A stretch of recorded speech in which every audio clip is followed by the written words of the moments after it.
कैसी उपमा बताते हैं कि केरी नाम कबीर का और विखम काल गजराज, दादू भजन प्रताप तयु भाग्य सुनत आवाज।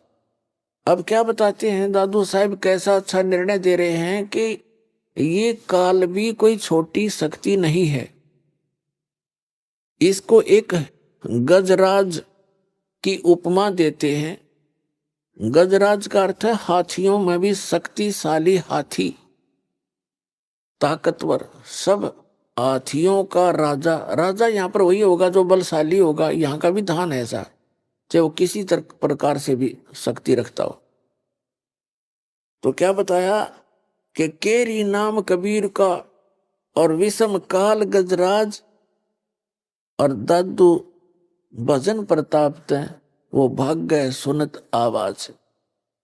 अब दादू साहब बताना चाहते हैं कि जैसे काल को तो समझो हाथी, हाथी कोई छोटा जानवर नहीं होता, और परमात्मा के उस मंत्र को समझो केहरी। परमात्मा कबीर जी की तुलना की है, कबीर साहब को समझो एक केहरी यानी बब्बर शेर।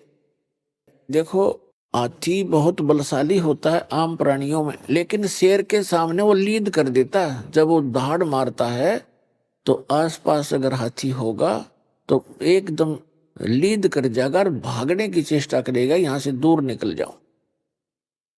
तो क्या बताते हैं, केरी नाम कबीर का और विषम काल गजराज और दादू भजन प्रताप वो भाग्य सुनत आवाज। फिर क्या बताते हैं, पल एक नाम कबीर का दादू मन चित लावे और अस्थि के असवार को स्वान काल नहीं खावे।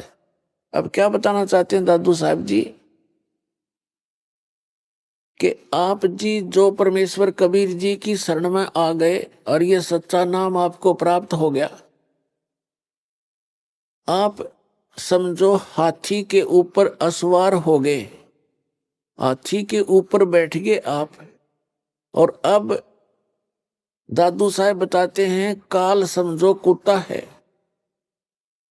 और कुत्ता जो है हाथी पर बैठे व्यक्ति को किसी प्रकार की हानि नहीं कर सकता, चाहे वो दूर से कितना ही गुर्राता रहे, भौंकता रहे, कितना ही कोशिश करता रहे। यानी उसकी रीत से आप इतने बाहर हो गए, उसकी रेंज से इतने आउट हो गए कि आपको वो काल रूपी कुत्ता हाथी पर यानी कबीर परमात्मा की शरण में विराजमान उस हंस आत्मा का कुछ भी नहीं बिगाड़ सकता, उसकी हानि नहीं कर सकता। ये अंदाजा लगा सकते हो पुण्यात्माओं, आप अपनी स्थिति को समझ सकते हो, आप कितने इन यहाँ की हानिकारक इनसे शक्तियों से ऊपर उठ चुके हो।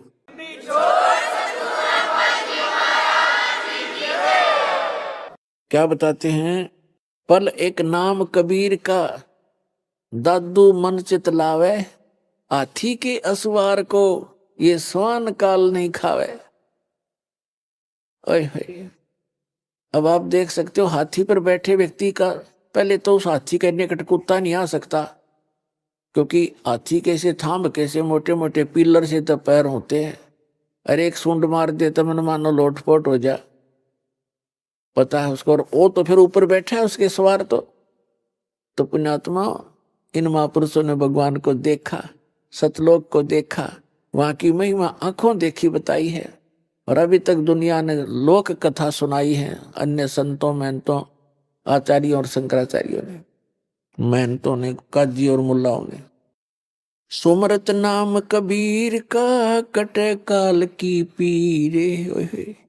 कहते सुमरत नाम कबीर का, कबीर परमेश्वर का नाम सच्चे संत से लेकर जाप करने से, दादू साहब तो सीधे ही भगवान से लिए हुए थे उपदेश।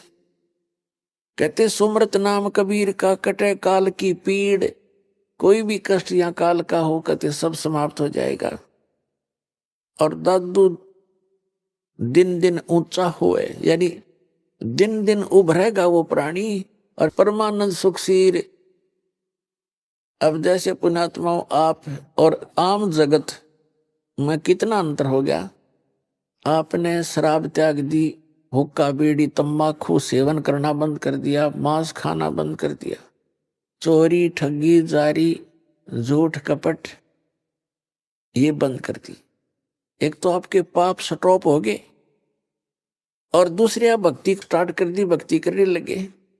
और अन्य समाज सारा दिन 2 रोटी के लिए 36 झूठ बोले दिन में और मन में दोष रखे और बतलावा के बतलाओगा वही ऊट पटांग बातें अटपट।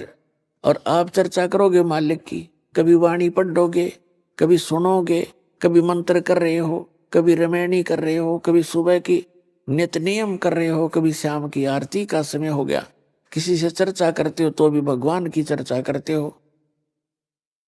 और आप कैसे होगे?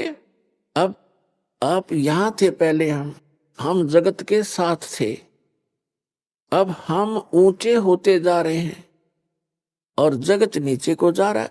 उनके पुण्य क्षीण हो रहे हैं तो यहां से हम चलते हैं तो उनका और हमारा डबल डिफरेंस हो गया। आप ऊपर चढ़ते जा रहे हैं, वो नीचे को जा रहे हैं।